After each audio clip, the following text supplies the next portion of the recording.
And we are now on with the founder of Maryam B, the co-founder of NYC Next, and marketing and branding expert, Maryam Banikarim. Maryam, how are you this morning? Good. Thank you so much for having me. I'm very excited to get into a conversation about your career, who you are, and how you became who you are. So I always find that the best way to begin these is for you to give an introduction to your career for anyone who may not have heard of you. Well, let's see. So I joke that I'm a recovering CMO. I've been a chief marketing officer for about 20 years across industries. So started in media, then at Hyatt Hotels, and then most recently at Nextdoor. And I would say I'm a purpose-driven sort of change agent. Oftentimes I come into companies, to work with people who've been there historically at the company as a new person to really figure out new ways to help grow the business, but also to motivate employees to sort of drive culture change. So it's sort of an internal marketing job as well as an external marketing job. And in many of the roles, it's included strategy as well as comms. Fantastic. I'm wishing you well in your recovery from being a CMO. But part of that recovery has been your speaking career. And now, given your career and your background, what are your favorite topics and groups to speak to? Well, what I find connects with the audience is a lot about sort of a career journey. I get asked about telling sort of my career journey a lot. And I think part of it is because I had a non-linear career, right? I actually joke that I'm a millennial before my time and that I have had a lot of different jobs. 20 years of CMOing were at 5 different companies. But even before that, I had tried a lot of different things.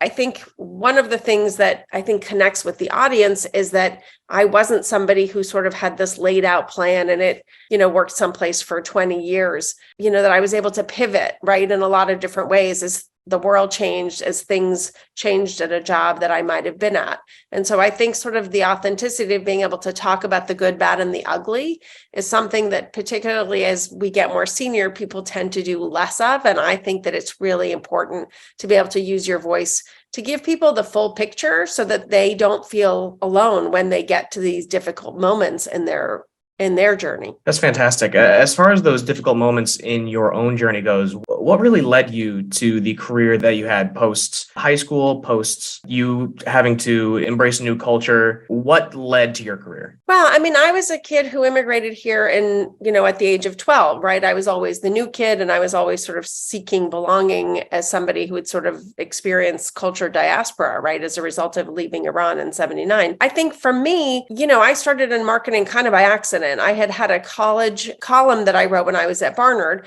I wrote an insider's travel column. At the time, The Gap had a campaign that was called Individuals of Style. They had localized it. I sort of had loved that campaign and had this idea of combining my travel column with their advertising campaign. We now call that branded marketing, but it wasn't something that existed officially at the time. I had tried to get a meeting at The Gap and it had led to nothing originally right after I got out of college.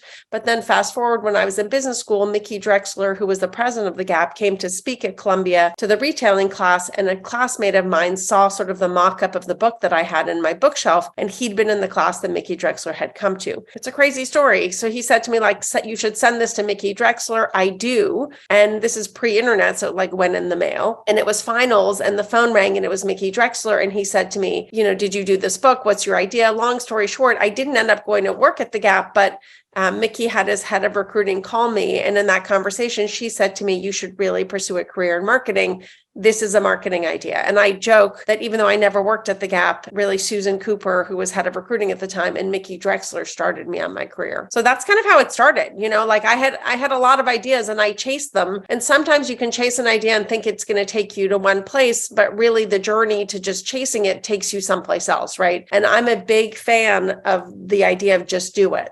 Just take something and run at it, but don't be so rigid that you don't see the opportunities that may come along as you run at that goal that you might have had initially. I think that's a fantastic mindset. And it's definitely something that you could see throughout your work, specifically in one of my favorite stories of yours, which is the Nextdoor longest table story. I'd love to hear more on that. And I'm sure the audience would as well. Yeah. When I was at Nextdoor, one of the things that happened, right, I took the job at Nextdoor 3 weeks before the pandemic. So, it seemed like a genius move because all of a sudden your neighbors became your lifeline. And as I was at Nextdoor and all kinds of things were happening, one of the things that happened is that I was in place like everybody everybody else for a much longer period of time than usual, right? So for many of my jobs, I spent a lot of time on the plane or, taking the subway to work. I remember my neighbor saying, you've lived next door to me for 23 years. This is the longest conversation we've had. So all of a sudden we got connected to our neighbors in a way that really hadn't happened before because we were all in place, right? Not just me, but almost everybody. And so I sort of had this idea of having an event on the street. And what had happened was in New York, because we live in a city with lots of tall buildings, they had designated some streets as closed streets, or really they called them open streets officially, to give people more places to be able to walk socially distanced. And I had noticed that one of my neighbors would just come out with his sort of like camping chair and sit outside. And once he actually set out like a card table, and him and his neighbors had dinner outside, like on the sidewalk. And I sort of had this idea of like, what if we could set a long table down the street and invite our neighbors, the ones we've known and the ones we haven't known, to come together for a meal. So I post it on my own Nextdoor, and I get lots of comments and lots of reactions. So I sort of get a signal that there's an interest in that. And long story short, by this point, I'd actually left Nextdoor, but I posted a small group off of that larger group to find the people who were interested in sort of doing the work. I met 8 neighbors that I didn't know. And with them and a few other people, we basically invited neighbors to lunch on October 16th. We said, we'll bring the tables and the chairs, you bring the friends and the food. We didn't quite know how it was going to work, but we did pay for the table and chair rentals. And 500 neighbors showed up. And it was just this amazingly beautiful Sunday, really glorious because it brought the entire neighborhood together, right?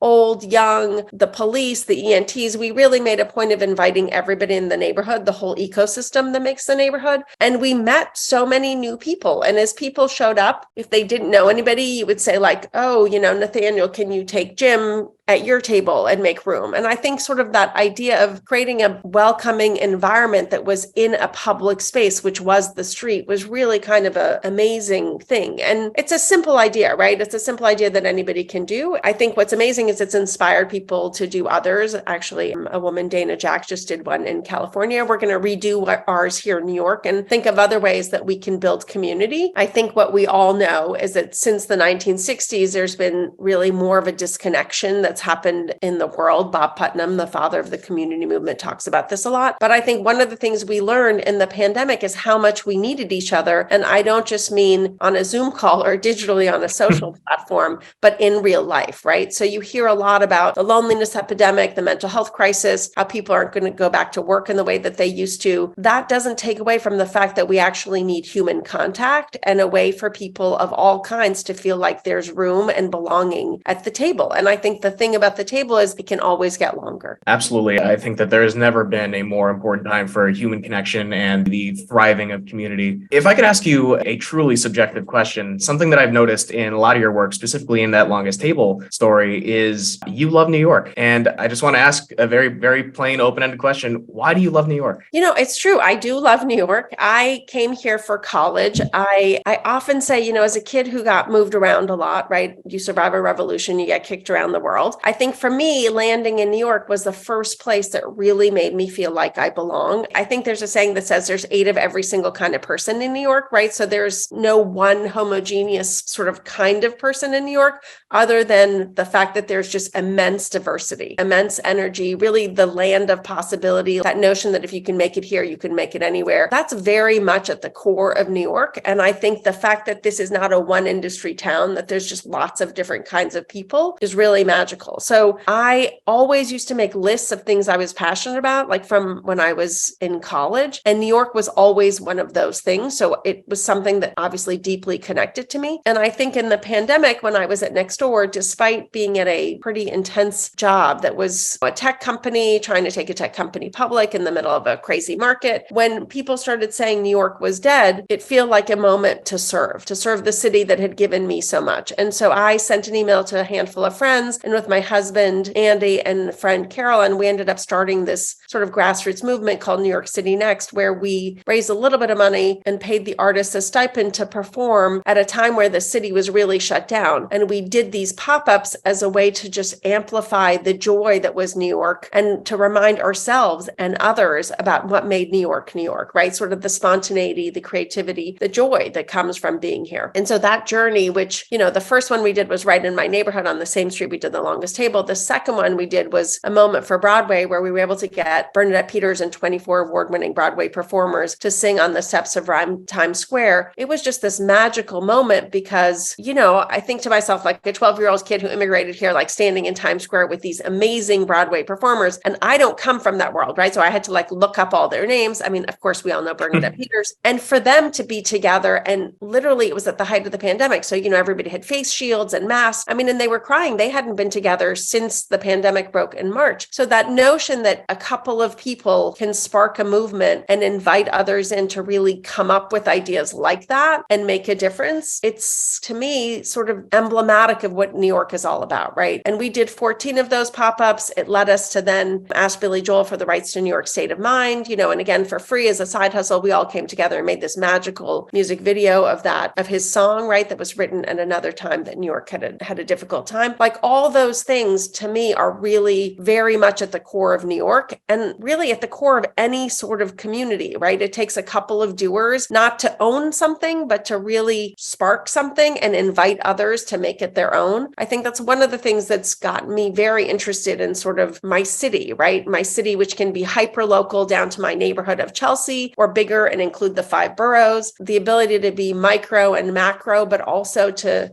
make sure that this city not only survives, but thrives and comes out the other end even better. I think that's amazing. Specifically, the way that you talk about community, I think most people would think about like their small hometowns or their small neighborhoods. And here you are thinking of one of the biggest cities in the world. That's just incredible. Well, I mean, Deborah Jack just did one in Cloverdale, California, a much smaller town. I think, like anything, you have to have an idea and you have to find a couple of other doers, and then you have to run at it like your life depends on it, no matter what. And what's amazing is how many other people want to be part of that experience, and how I think it matters, particularly, maybe always mattered, to not just be sort of the owner of the idea, but to invite people to make it their own, right? I think the magic of the Longest Table was we set out the tables and the chairs, but there were table captains and they could figure out how they were going to do the potluck, whether they were going to bring food or cook food, whether there was going to be 6 of them or 2 of them. I mean, people want things to feel authentically theirs. And I think, one of the things I always thought interesting as a working mom was how when I would be asked to be the class parent, and I was like, why did they pick me? I mean, who has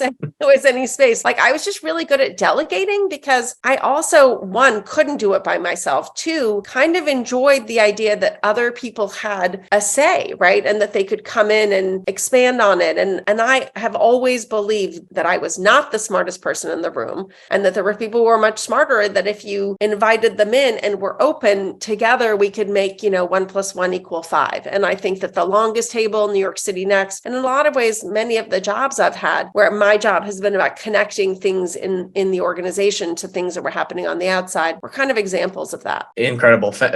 Speaking of jobs you've had recently, I'd love to talk about your recent work on the We Love NYC campaign.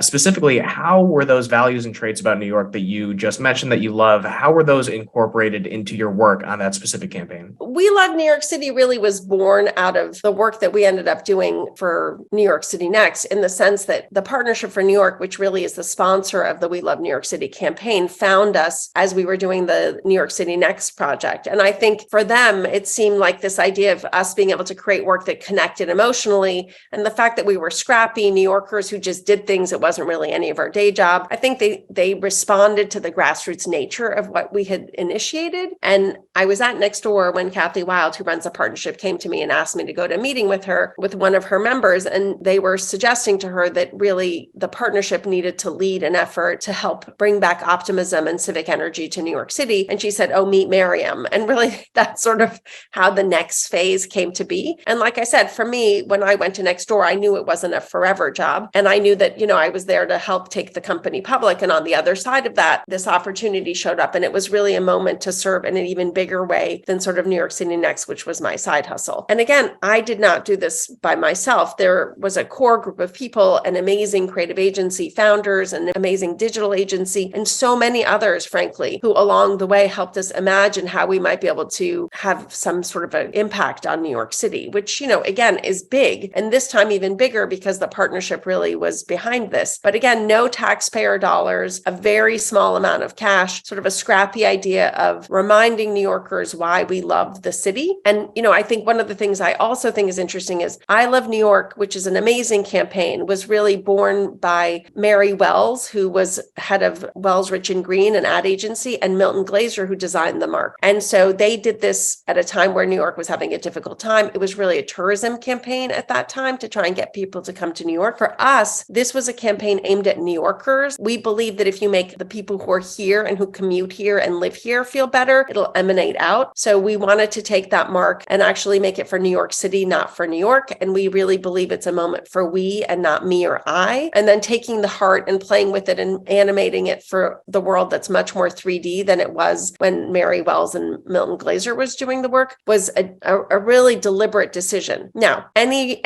effort where you touch any brand, particularly one as revered as the I Love New York mark, it's not for the faint of heart. And even though that mark is still here and it's quite alive, I think you have to be willing to stay strong even when, not everybody loves it, which I've never done anything around brands that everybody loves. But what was amazing is in the first 24 hours, we got the reach of 2 Super Bowls, partly because of all the conversation that was generated from the launch, partly from the incredible donations of in-kind media that were given to us for the campaign. But it shows you how much people care about New York, because this conversation wasn't even just in New York, it went global. And really, it was meant to just get the conversation going. We're now focused on trying to drive to civic action. So just this week, we launched a project with Wicked, which turns 20. Wicked is an amazing musical that was, that obviously is here on Broadway and when it's not touring, and the Parks Department. So you can go green with Wicked and the Parks Department and do a park cleanup, right? So finding ways to bring fun to the idea of giving back so that everybody can find a different way to come in. Shortly, we're going to be announcing something with the MTA. We just did something with the sports leagues, all of which are headquartered here,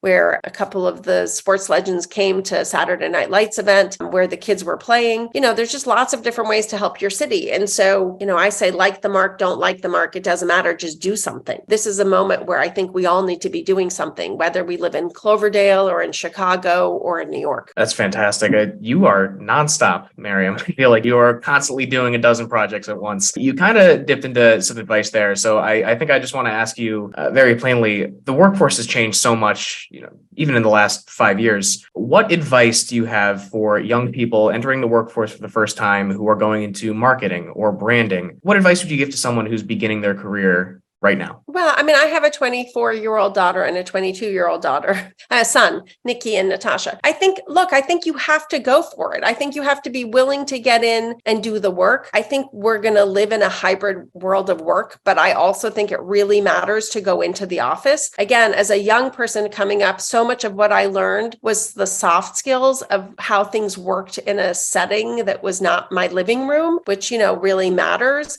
But also, I just see how you'll bring in somebody who's junior into a meeting that they weren't invited to if you're in person, and they can learn by osmosis from being in the room, or by seeing how you'll present an idea and it goes sideways and how you recover and sort of pivot and come up from that, right? Those are the things that are not things you learn on a Zoom call, which are much more transactional, right? You get on a call because you're doing a podcast and then you get off. Sort of those moments in between are incredible learning moments that I think young people, if they don't go into the office to some degree, are going to miss. And I worry about that. Because one, I do think we need human connection. I think you need to connect. Your work family became your family because you spend so much time with them, particularly early on in your career. And I think the other thing I would say is, there really is a divide between the older generation and the younger generation. They know so many different things, and it's such an opportunity to bring the generation that, has different experiences along and actually have mentorship in both ways, right? I think there are people who are over 35 who don't use social media the way that younger people do. I sort of have a little petri dish with my own children because they're constantly showing me things on YouTube or different platforms. But I think there's an opportunity to educate the generation that is not digitally native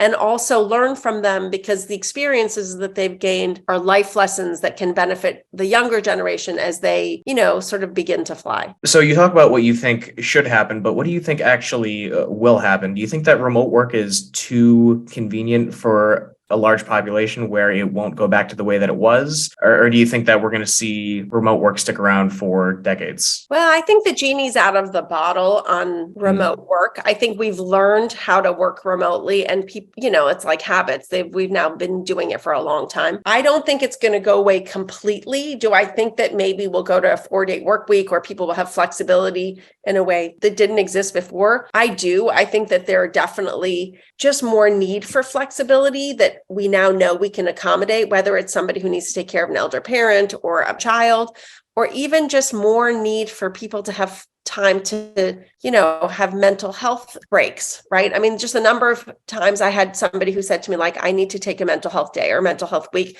or by the way, have to go to therapy and need to go into therapy in person, right? Like there's just more of that that's going to be the norm now, especially when you think of the loneliness epidemic and the mental health crisis, that I think we have to also sort of recognize what's happening societally and make room for that. I just think this idea that Martha Stewart says, like, everybody has to get back into the office, I think we just can't be that rigid.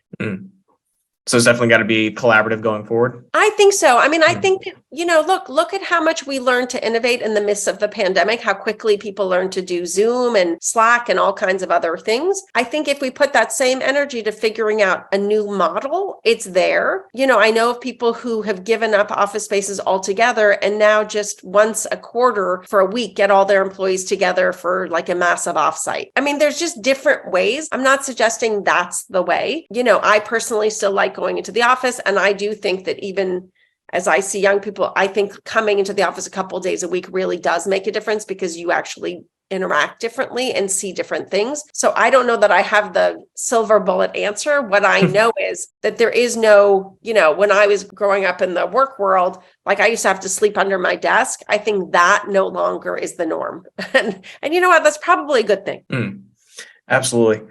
Maryam, it's been fantastic talking to you. And I think I want to ask one more question before we go. I absolutely want your hot take on this recent marketing initiative that went viral. What is your opinion on the rebranding from HBO Max to Just Max? As someone who's spent her professional life in marketing and branding, that was definitely something that went viral about a month or two ago. And I would just love to hear what you think about it. Well, as somebody who's done a lot of rebrands in her career, I have to say no rebrand goes without commentary. Look, HBO was a beloved brand. Of the two brands, it was definitely the one that had the most energy around it. And quite frankly, had so much richness, so many awards. So I'm not surprised that it had that kind of reaction. Like, why throw away the brand that's actually better known and better loved? On the flip side, I wasn't in the room where they were thinking about the strategy, and maybe they think that there's a more flexible future around Max down the line. I am sure they paid lots of money to lots of smart people to look into this. It wasn't done sort of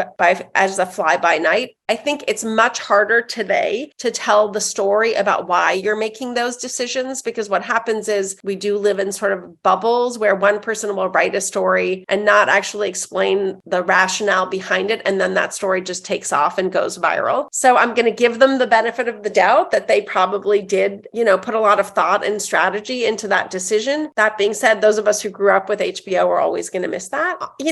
Marks are signals of a business's strategy. And my sense is that they were looking to be able to go broader, but not being in the room, I'm going to give them a pass on judging.